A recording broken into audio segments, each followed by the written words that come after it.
Hey guys, welcome to a brand new video on my channel, Mixed Movies. If you are new to this channel, this is basically where I talk to you guys about my passion for movies.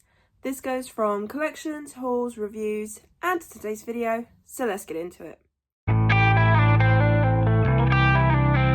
Apologies if my voice sounds a bit gravelly. I actually have a bit of a sore throat at the moment, so I'm hoping I'm going to still be okay for Thursday's live stream. But we shall see what happens. Even if I end up just whispering on the live stream or just writing in the comments, we'll work something out because I would love to do a live stream on Halloween, so fingers crossed. But anyway, this is not what we're here for. So today I am reviewing The Wild Robot. So I just got to see this on the big screen and I just had to review it, and you'll see why in just a minute. Okay, so with The Wild Robot, I'll give you a very basic plot summary. We are following this robot called Roz 176 something, who has fallen off a transport thing and has now landed on this little island full of these creatures. So there's no human beings, no other robots. It's just these woodland creatures that have been living there for all their life. She then stays around so long that she ends up learning how the animals talk. So then of course that's when we get the animals talking in English and we start to get them talking to the robot. She then comes across this little chick and she ends up raising this chick. I'm not going to say any more on that. I'm not going to say how it ends or anything else that could surprise the plot or anything like that, because I do try and stay as spoiler free as possible. So the reason why I wanted to review this on my channel is because, now bearing in mind I have only just watched this. One, this is my favourite DreamWorks film now. It has beaten Puss in Boots, The Last Wish. It has beaten Shrek. It has beaten Sinbad, Legends of the Dream. Like, there are so many films that I used to have above so many others. This is now the top one. Two, this is now my favourite film of the year. So it's pushed Abigail down. So that is saying something, that a film that I truly enjoyed has got knocked down because of an animated film from DreamWorks.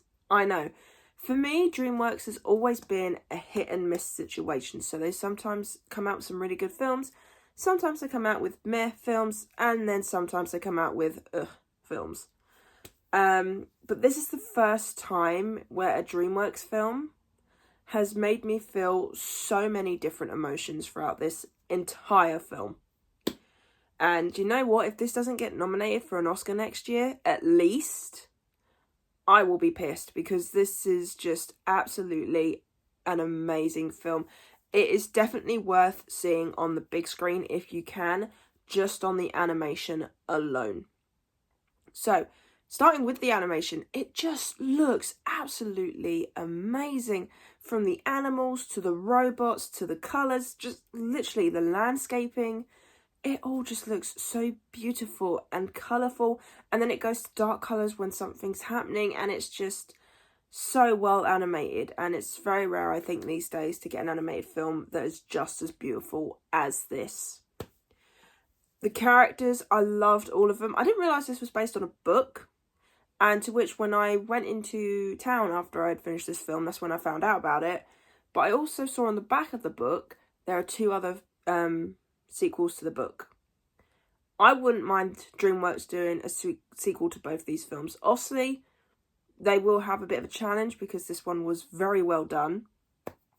But if they do like they did with the first one, I think they could just come out with another good trilogy like Shrek or Madagascar or Kung Fu Panda or How to Train Your Dragon. So their trilogy sets seem to be really good compared to their solo movies. I don't know what it is, but it just seems that way.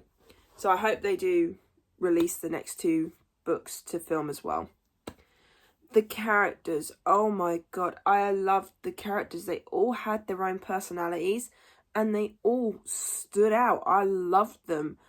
Pedro Pascal plays this fox called Fink. I am trying to pronounce it correctly. He did an amazing job. I've not really seen Pedro Pascal in much. I've seen him in bits and pieces, but I don't think I've actually watched anything in full with him. So it was quite nice to see him play a fun character.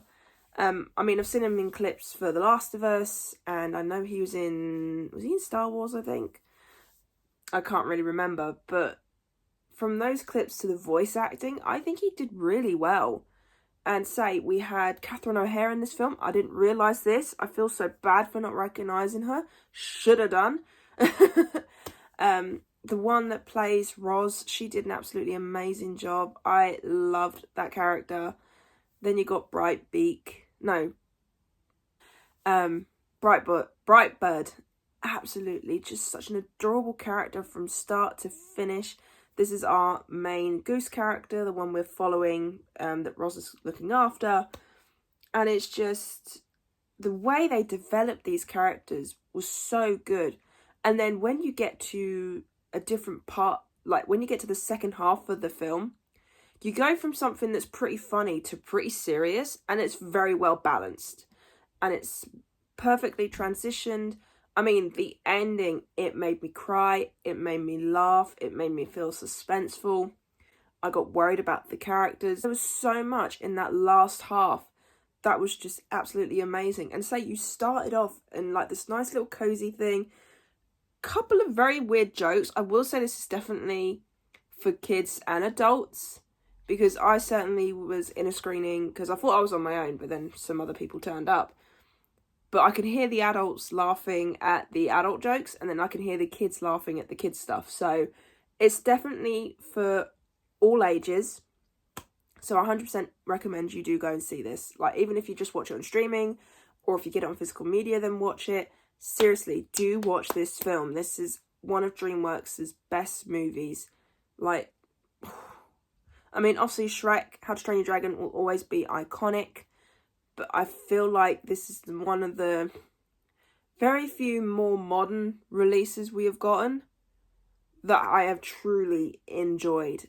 And it's like, it is unbelievable. And I feel like DreamWorks is slowly getting there. Now, I know over the years, like I said, it has been mixed. But I feel like the past couple of releases, I will say the two other ones we got this year, Orion and The Dark, not a massive fan of that one. Kung Fu Panda 4, I quite enjoyed that one. So them two were sort of like, one was a bit of a miss, the other one was a bit of a hit. This one was my absolute favourite for this year. And honest to God, like I said, if you have not watched this film, give it a watch. If you can watch it on the big screen, even better. But definitely watch it before the end of the year, because I feel like this will probably be in most people's either top 5 or top 10. Because honest to God, it is such an emotional film, very well animated, and it is just voiced well, story's amazing. Just, honest to God, I don't think I actually have anything bad to say about this film. And seriously, go watch it. So my final score for this film, if no one can tell, is a 10 out of 10. I love this film so much. Absolutely amazing. And just hands down, I think this will be my favourite film for the year. The only other film that could potentially knock that down is Sonic 3, because obviously that's a Jim Carrey film. But we shall see. But yes, I really hope you enjoyed this review of The Wild Robot. If you did, then do give it a thumbs up. And if you are new to this channel, then go ahead, hit that subscribe button and also the notification bell down below to be notified when I post. And also leave me your comments and thoughts on The Wild Robot. Did you enjoy it as much as I did? Did you not like it? I'd love to know if anyone didn't really enjoy this film. But yeah, so I really hope you enjoyed this video, and I'll see you guys next time. Bye!